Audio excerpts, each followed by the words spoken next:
BJP ಪಕ್ಷದಲ್ಲಿ ಯಡಿಯೂರಪ್ಪ 5 ದಶಕಗಳ ಸುದೀರ್ಘ ರಾಜಕೀಯ ಪಯಣವನ್ನ ಬೆಳೆಸಿದ್ದಾರೆ. ತಳಹಂತದಿಂದ ಪಕ್ಷವನ್ನ ಕಟ್ಟಿ ಬೆಳೆಸಿರುವಂತ ನಾಯಕ. ಹೀಗಾಗಿನೇ ಚಿತ್ರದುರ್ಗದಲ್ಲಿ ಮೇ 9ನೇ ತಾರೀಕು ಯಡಿಯೂರಪ್ಪ ಅಭಿಮಾನೋತ್ಸವ ಅನ್ನೋದಾಗಿ ಕಾರ್ಯಕ್ರಮವನ್ನ ಹಮ್ಮಿಕೊಳ್ಳಲಾಗಿದೆ. ಇವತ್ತು ಅದರ ಭೂಮಿ ಪೂಜೆ ನಡೆಯಿತು. ರಾಜ್ಯಾಧ್ಯಕ್ಷ ವಿಜೇಂದ್ರ ಇದ್ರು, ಆರ್ ಅಶೋಕ್ ಅವರಿದ್ರು. ಆರ್ ಅಶೋಕ್ ಇದನ್ನ ಪಕ್ಷಾತೀತ ಕಾರ್ಯಕ್ರಮ ಅನ್ನೋದಾಗಿ ಕರೆದಿದ್ದಾರೆ. ಬನ್ನಿ ನೋಡೋಣ.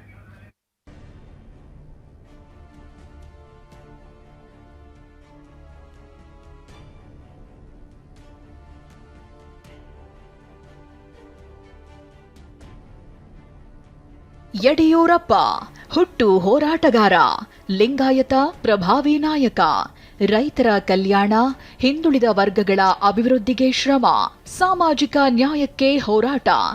ಕರ್ನಾಟಕದಲ್ಲಿ ಬಿಜೆಪಿ ಇವತ್ತು ಈ ಮಟ್ಟಿಗೆ ಬೆಳೆದಿದೆ ಅಂದ್ರೆ ಯಡಿಯೂರಪ್ಪರ ಪಾತ್ರ ಮಹತ್ವದ್ದಾಗಿದೆ.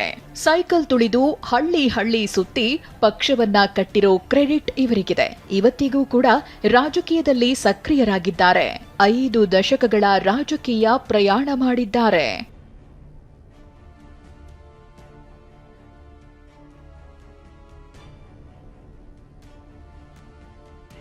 ಹೌದು, ಬಿಜೆಪಿ ಪಕ್ಷದಲ್ಲಿ ಯಡಿಯೂರಪ್ಪ 5 ದಶಕಗಳ ಸುದೀರ್ಘ ರಾಜಕೀಯ ಪಯಣ ಮಾಡಿದ್ದಾರೆ. ಇದರ ಅಂಗವಾಗಿಯೇ ಚಿತ್ರದುರ್ಗದಲ್ಲಿ ಮೇ 9ರಂದು ಯಡಿಯೂರಪ್ಪ ಅಭಿಮಾನೋತ್ಸವ ಕಾರ್ಯಕ್ರಮವನ್ನ ಹಮ್ಮಿಕೊಳ್ಳಲಾಗಿದೆ. ಇಂದು ಬೃಹತ್ ವೇದಿಕೆ ನಿರ್ಮಾಣಕ್ಕೆ ಬಿಜೆಪಿ ರಾಜ್ಯಾಧ್ಯಕ್ಷ ವಿಜೇಂದ್ರರಿಂದ ಭೂಮಿ ಪೂಜೆ ನಡೆಯಿತು.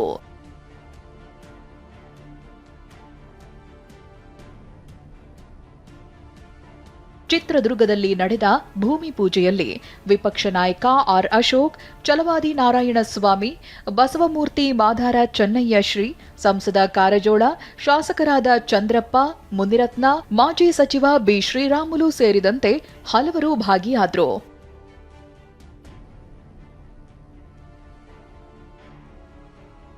ಇದೊಂದು ಪಕ್ಷಾತೀತವಾಗಿ ಆಯೋಜಿಸಿರೋ ಕಾರ್ಯಕ್ರಮ ಅಂತ ವಿಪಕ್ಷ ನಾಯಕ ಆರ್ ಅಶೋಕ್ ಹೇಳಿದ್ರು.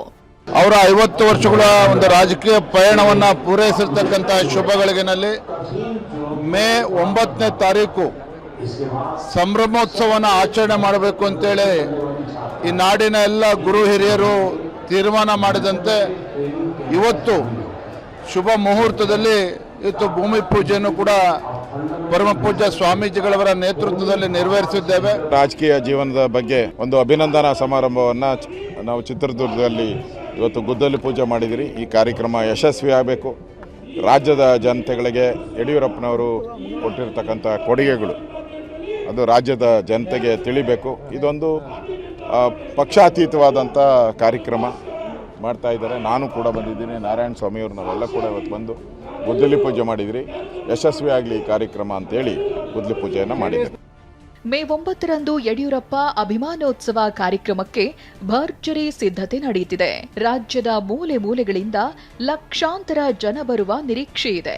ಇದು ಪಕ್ಷಕ್ಕೆ ಮತ್ತಷ್ಟು ವರ್ಚಸ್ಸು ತಂದುಕೊಡೋ ಲೆಕ್ಕಾಚಾರವೂ ಇದೆ. Bureau report, TV9.